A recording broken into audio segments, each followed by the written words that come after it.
In this video, I'll introduce you to points, circles and arcs in detail, and we will see the various methods to construct these objects in AutoCAD. We will start with a point. A point in AutoCAD is a node which will act as a place marker to construct so many other objects. A point has got absolutely no size and it can be constructed using a variety of options. So if you want to make a point, just give the command PO using the keyboard and you can just make a click to get a point on the screen. A point by default is represented like a dot. Now I'll right click, repeat point, dot, right click, repeat point, you have got another dot. Likewise, you can plot as many points as you want at the required locations. But this method is not accurate since these points are plotted at random. We also have a little difficulty to identify the points because they are represented like dots. So what I'll do is I'll turn off the grid and I'll change the representation of a point using a command that is called DDP type. DDP type stands for Dynamic Dialog Point Type. You can choose any representation from this dialog box. Suppose if you click here, your points will be represented like a cross. But if you click here, you will have a different representation. You can also change the size of a point and it is specified in terms of the screen size. The default size is 5% of the existing screen size.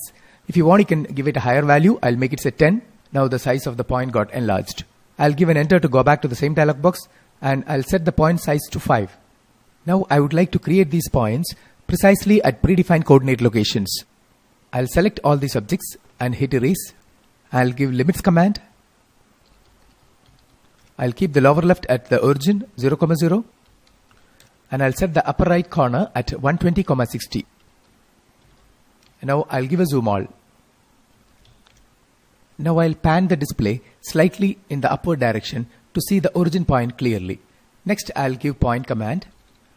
When I'm asked to specify a point, I'll give the x coordinate of the point as 50 and the y coordinate as 25. Now you can see the point clearly here in the new representation. And this point is at precise coordinate location. When I say x coordinate of this point is 50, that means this point is at a horizontal distance of 50 units from the y-axis. When I say the y coordinate of this point is 25 units, this point is at a vertical distance of 25 units from the x-axis. And the reference point is the origin. This method of point entry is called absolute coordinate method. As you are already aware, AutoCAD always memorizes the most recently given command, which can be repeated by giving an enter. Similarly, AutoCAD also memorizes the most recently defined point. You can get access to this point at any point of time by inputting @ before you enter any other point. Let's see an example. I'll give an enter to repeat the point command. Now when I'm asked to give the point, I'll start with @ symbol. @ will be interpreted by the software as with respect to the last point. Now I'll enter the coordinates. Let it be 30, 20 and enter. Now you can see that this point is plotted with respect to the most recently plotted point, which was this point. So this point is at a horizontal distance of 30 units with respect to the most recently plotted point and at a vertical distance of 20 units with respect to the recently plotted point. And such method of point entry is called relative coordinate entry method. In this method, you can always refer the most recently plotted point to plot the next point simply by inputting @ before the coordinates of the next point. In the next method, we define a point by inputting distance and angle. Distance between the point to be plotted and the reference point, which is the most recently plotted point, and the angle made by the line joining these two points with the x-axis or with the 0 angle. This method of point definition is called polar coordinate method. We have provided the same set of parameters while constructing lines using the dynamic input method. But for a point, dynamic input won't work. Now let's try polar coordinates. I'll just zoom out and pan the screen slightly leftward and I'll give a region command, type RE for region to see the point in the actual size. Next I'll give PO for point. Now when I'm asked to specify a point, I'll give @ because I want to refer the most recently plotted point. Then I'll give a distance. Let it be 45 units. Then I'll type less than sign. Less than indicates the angle. I give 60. Give enter. That point is not visible. It must have gone slightly outside the screen. So I'll just zoom out a bit. Now you can see that this point is at a distance of 45 units with respect to this point. And the line joining these two points makes an angle of 60 degrees with the horizontal. Polar coordinate method can be either relative polar method or absolute polar method. Just now we have used relative polar method, in which we have referred the most recently plotted point to plot the next point. That is why we have started with an @ sign. The polar method can also be absolute, in which you directly enter a distance and angle without starting with @ sign. Let's see an example. So I'll give PO for point and I'll enter 30 less than 45. Now there is no @ sign. When you give it, you can see that this point is at a distance of 30 units from the origin.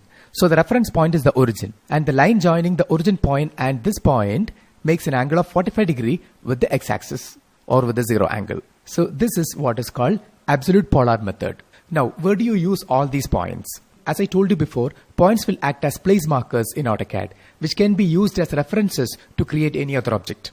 For example, a surveyor can plot all the data points obtained after a survey, and he can draw lines connecting all these points to indicate the land. And these points can also be plotted in 3 dimensions. So you can actually create the land in 3 dimensions, which is really great. So let's draw lines connecting these nodes. So I'll click on the line command. I want to get this point. If you want to catch this point, you have to activate the node option in the object snap. We'll have an exclusive session on OSNAP in the coming tutorial. Anyway, I have activated node. Then I've started from this point to this point to this point to this point. Hence, I have used these nodes as references to construct lines. So that's all about points.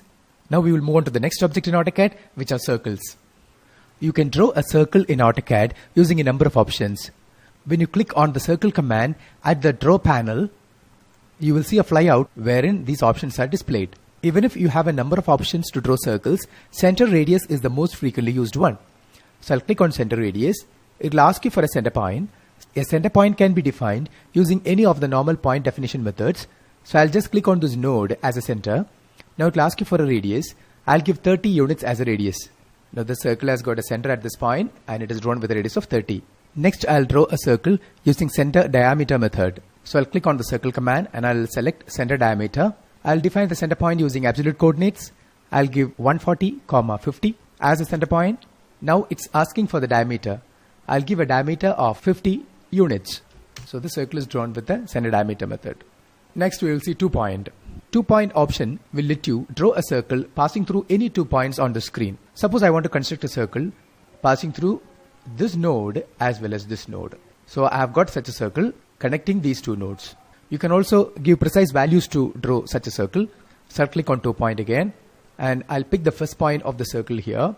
And suppose I want the diameter of the circle to be 60 units. When I'm asked to give the next point, I can define that next point using relative coordinates.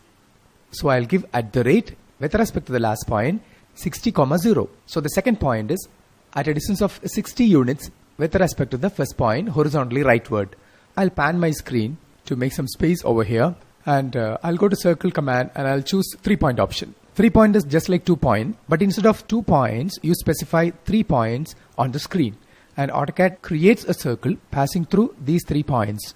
So I'll click on 3-point, I'll specify the first point, second point, and depending upon where you specify the third point, AutoCAD automatically adjusts the position of the circle in such a way that it passes through the 3 points. Suppose if I specify a point which is almost in line with the first 2 points, you might sometimes think that you're actually trying to draw a line instead of a circle. Let's see what happens. I'll just double tap the scroll wheel of the mouse to get a zoom extents. Now you can see that this is the circle you have drawn. When you just zoom in, you will see the points enlarged because of the magnification. Just region to regenerate the display. And this was the circle you have drawn. So I'll undo the operations I have done. Now I'll make a square. So I'll click on the rectangle command. I'll click my first corner here. Now I'll go to dimension option. So click on dimension. It will ask you for a length. Let the length be 100 and the width be 100. Now it's a square. Next I'll go to 3-point option. It will ask you for the first point, second point and the third point. Now you could inscribe a circle inside such a square using the 3-point option. I'll pan the display some more to make some space and I'll draw 2 lines by picking points. The next option to construct circle is tan radius. Using this option, you can construct a circle which is tangential to any 2 existing objects. When I take this option, I'll get a prompt that is specify a point on object for the first tangent of the circle. That means I want the circle to be tangential to this line. Now it will ask you for a second object, which is this line. Now it will ask you for a radius of the circle.